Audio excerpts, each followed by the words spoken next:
You've heard the stories, haven't you? Of the place where the air feels thick with secrets and the silence is louder than the wind. It's not just a building, it's a memory, a whisper in the dark. It's said that the house was built in the late 1800s by a wealthy family who vanished without a trace. No bodies, no clues, just the scent of lavender and the sound of a piano playing a tune no one recognizes. Now, decades later, it's abandoned, but the rumors keep growing. Some say the house is haunted by the family's spirit, others believe it's a trick of the mind, but one thing's certain, it's not empty. So, what's your story? Have you ever felt that strange pull, that sense that you're being watched from the shadows of a place that's never meant to be lived in again? Let's take a look inside. Let's see what the house has to say. And maybe, just maybe, it's not the house that's haunted. It's the stories that live in it. You know, back in the 1800s, there were these curious folks who thought machines could think. They were called computers, but they weren't like the ones you've got in your kitchen now. They were more like big, clunky calculators, built out of gears and levers. One of the most famous of these early thinkers was a man named Charles Babbage. He was a bit of a visionary, always sketching out these complicated machines that could do math faster than a human ever could. Now, you might be thinking, how could a machine think? Well, back then, the idea was still just a dream, but the seeds of AI were planted in those early calculations, even if they didn't realize it yet. And so, with every gear turning and every equation being solved, the world took its first step towards something that would one day change everything. A machine that could learn, adapt, and even dream. You remember the first time you noticed something wasn't quite right. It was a quiet morning, the kind where the sun barely peeked through the curtains, and the silence felt too thick to cut through. The fridge hummed, not quite the usual hum. It was a sound that made you pause, like the appliance had a mind of its own and was trying to say something. Then the lights flickered, not the kind that just buzzes, but the kind that makes your skin crawl, like the house itself is trying to communicate in a language you don't understand. You laughed it off at first. After all, it was just a glitch, right? But the more you tried to ignore it, the more it felt like the house was watching, waiting for you to notice. And then, just when you thought you could convince yourself everything was fine, the temperature dropped. Not just a chill, but a deep, bone-deep cold that made your breath catch in your throat. You ever notice how some places just feel different? Like the air is heavier and the silence is too loud. That's what it was like in the old farmhouse outside of Salem, where the last light went out in 1986. The owner, a young woman named Clara, vanished without a trace. Her husband, Henry, said he heard her screaming the night she disappeared, but no one believed him. They called it a tragedy, but I think something else was happening. The police found nothing. No body, no clues, just a locked door and a silence that felt too clean. Like something had been scrubbed away, not just from the house, but from the world. Years later, a new family moved in. They said they felt watched, like eyes were following them in the dark. And then, one by one, they left just like Clara. No one ever found out what happened, but the house still stands, waiting. So, you ever wonder what really happened to Clara? Or maybe, what's still in that house? Maybe it's not the place that's haunted, it's the silence. The way it lingers, like a memory that won't fade. The truth is out there, just like the ghosts. And maybe, if you're listening closely enough, you'll hear them too. You've heard the stories, but have you ever met someone who lived them? A woman in Florida told me she saw a figure in the hallway of her own home only to find the door locked behind her when she turned around. She said it didn't look like anyone she knew, just a presence. The kind that lingers, like a memory you can't quite shake. And the worst part? It never moved toward her, it just stood there, watching. One man in Ohio told me he saw a child in his kitchen playing with a toy. He ran to the door, but when he got there was no one. The child had vanished, and the toy was still on the table, untouched. These are not just stories. They're the echoes of something real, something that refuses to stay buried. And sometimes, the truth is more terrifying than any fiction. So, when you think about AI, remember this. Even the most advanced systems can't always tell the difference between a ghost and a glitch. Sometimes, it's not about what you see, it's about what you feel.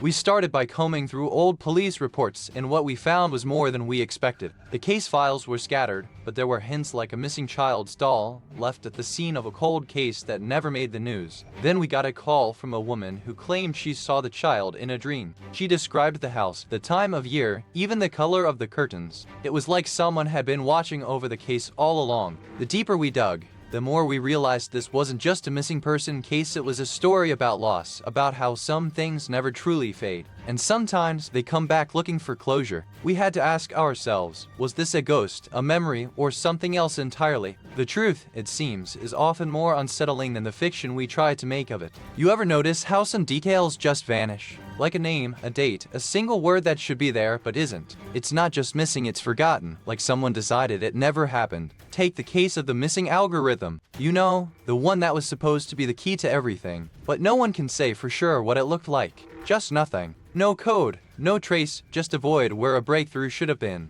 So, what's the one thing we don't know? What's the one detail that has never been explained? Is it the algorithm? The reason it disappeared? Or maybe it never existed at all? You think you know the answer, but you don't. And that's the scariest part, because sometimes the truth isn't just missing, it's never been there to begin with. You ever notice how some places just feel different? Like the air is heavier, or the silence is too loud. Maybe it's just the wind. But I swear, sometimes the wind carries stories. In this town, they say the old mill still hums at midnight. Not the water, but the gears, like someone's trying to turn them back time and again. Some say it's the ghost of the last miller, still chasing his unfinished work. There's a story about a woman who vanished in the 1940s, just before the dam was built. Her name's never been spoken in the town. Some say she's still there, waiting for someone to listen. And now, with all this new tech, AI, smart devices, everything, people say the mill's ghost has found a new way to speak. Maybe it's not a spirit, but a message, a warning. Or maybe it's just the wind, again. But I'll tell you this, whether it's a ghost or a machine, the mill's still humming. And if you listen closely, you might just hear it too. You know how sometimes, even after all these years, the past just won't let go. It clings on like a shadow, whispering secrets we can't quite hear. This case, this mystery, it's like a ghost in the machine. No one can quite figure out where it came from or why it refuses to be solved. It's like the world forgot about this case, but the people who were there, they remember. And they're still waiting for answers. So here's the thing, sometimes the truth isn't about finding the answer. Sometimes it's about learning to live with the question. And maybe, just maybe, that's the scariest part of all. You followed me through these stories, through the echoes of the past, and now you're left with the quiet question, what do you think the future holds? Maybe it's not the ghosts we should fear, but the silence between them. AI is like a whisper in the dark, not a scream. It doesn't haunt us with ghosts, but with possibilities, some of them terrifying, some of them beautiful. What would you ask it if you could? So, as we turn the page, remember, the past has its stories, but the future is still writing itself. What will it choose to tell? And if you're listening, I hope you're still with me, because the next story is about to begin, and it's going to be one you won't want to miss. You've heard of the old abbey, haven't you? That crumbling stone relic on the edge of town, where time seems to have forgotten to pass. It's not just a building, it's a memory, a whisper in the wind. They say the monks who lived there were more than just religious, they were secretive, and some say they made deals with forces that shouldn't be disturbed. The crypt beneath it? That's where the trouble began. This place has a reputation. People say you can hear the echo of prayers at midnight, or the sound of footsteps in empty corridors. And sometimes, when the wind blows just right, you can swear you hear a voice calling your name. Quick word from our sponsor. If this sounds like something you'd enjoy, take a look at the Fire TV Stick 4K streaming device. There's a link and a QR code on screen right now, and in the description below. Alright, back to it. But don't let the story scare you. There's more to this place than just ghosts. It's a piece of history, a relic of a time when faith and fear walked hand in hand. And now, it's waiting for someone to listen. You know, back in the 12th century, this place was a bustling monastery, a beacon of learning and faith. But the abbey wasn't just a place of prayer, it was a center of power, and power often comes with a price. The monks who lived here were known for their piety, but whispers say they also dabbled in alchemy and secret rituals. Some say they sought immortality, others say they made a pact with something older than the earth itself. When the abbey was finally abandoned in the 16th century, it was said that the last abbot, Brother Elias, cursed the land before vanishing into the woods. Some claim he was taken by the very thing he tried to control. The crypt was sealed shut, but rumors say that on certain nights, the air grows colder and the stones groan like they're trying to warn us. Some say the curse lives on in the silence between the stones. So, you've heard the stories, but have you ever wondered what really happened here? Or if the past is still trying to reach out through the cold, the whispers, and the silence? You remember how the air felt that day, thick with the scent of damp stone and something else, something older, something that clung to the back of your neck like a half-remembered dream. The first sign was the sound, a low hum that came from the walls themselves, like the earth was breathing just below the surface of the stone. The caretaker swore the doors had locked themselves, though they hadn't been touched. You could hear them creaking from the inside, like the building was trying to remember how to be whole again. And then, just before the light went out, you saw it a flicker in the corner of your eye, a shadow that wasn't yours, moving with a purpose that felt far too human. You remember how the monks once carved their prayers into the cold stone, but now the walls whisper secrets in a language only the lost can understand. In the year 1521, the abbot vanished without a trace, leaving behind only the scent of burning incense and a locked door that no one could open. Then came the rumors of footsteps in the night, of voices calling from the silence, of a shadow that moved when no one was looking. One by one, the monks disappeared. Some said they were possessed, others said they were taken by the crypt itself. But the truth, it was never clear. And now, you're here, listening to the echoes of their last moments, wondering if the crypt still remembers them or if it's waiting for you. I've spoken to a few folks who swear they've seen the abbey's shadow stretch far beyond its stone walls. One man said he woke in the middle of the night to find his reflection in the mirror, but it wasn't his own. Another woman claimed she heard the sound of a child's laughter echoing through the abbey's corridors, only to find no one there. She said it stopped the moment she turned around.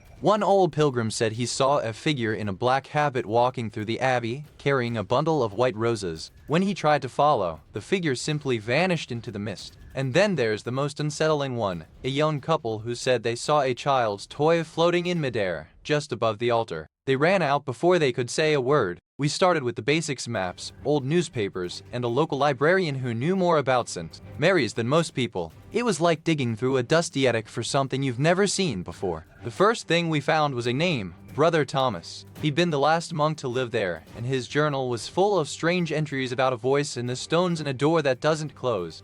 We followed the trail to a local historian, who had a box of old letters. One of them, from a nun who lived nearby, described a nightmare that followed her through the woods and a place where the air feels heavier than the sky.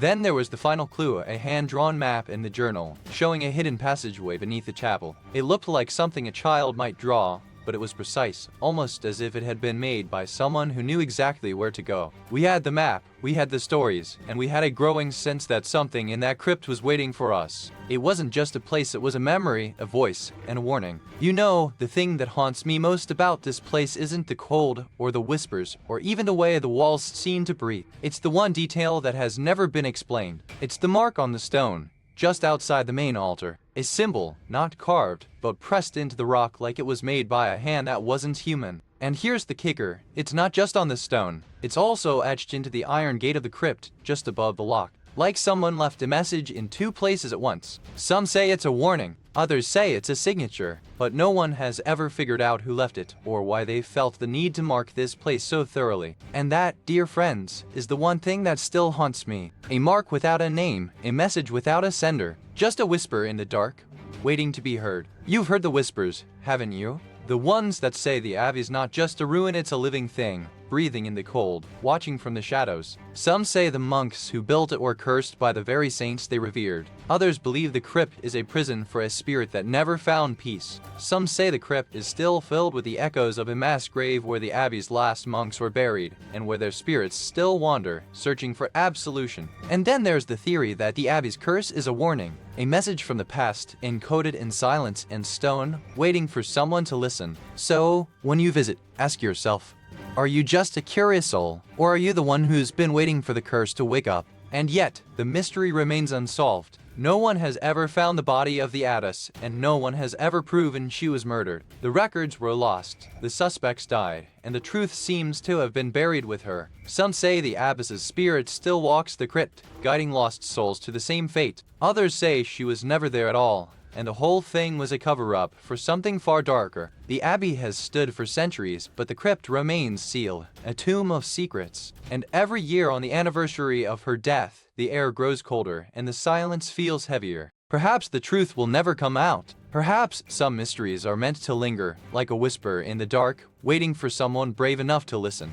But for now, we must leave the crypt behind and the abbess's story unfinished. You can almost feel the weight of the abbey's silence pressing down on you, like the hush before a storm, and yet, there's a strange comfort in that stillness. The air here is thick with something older than time, and I wonder if the ghosts are just waiting for the right moment to speak. And as you walk away, you can't help but wonder, what did the Abbey whisper to those who came before you? But remember, dear listener, the stories don't end here. They just wait, like the wind in the trees, for the next one to listen. You've heard of the old abbeys, the crumbling churches, the places that seem to hold their secrets like a mother holds her child. But St. Mary's Abbey? That's a different kind of whisper. Once a place of worship, now a graveyard of stone and silence. The locals say it's not the ghosts you should fear, but the echoes of prayers that never left. They tell stories of how the monks used to pray for the dead, but some say they prayed too loudly, and the earth started to listen. This place is more than just stone and time. It's a living memory, a place where the air feels heavier and the silence speaks louder than words. And now,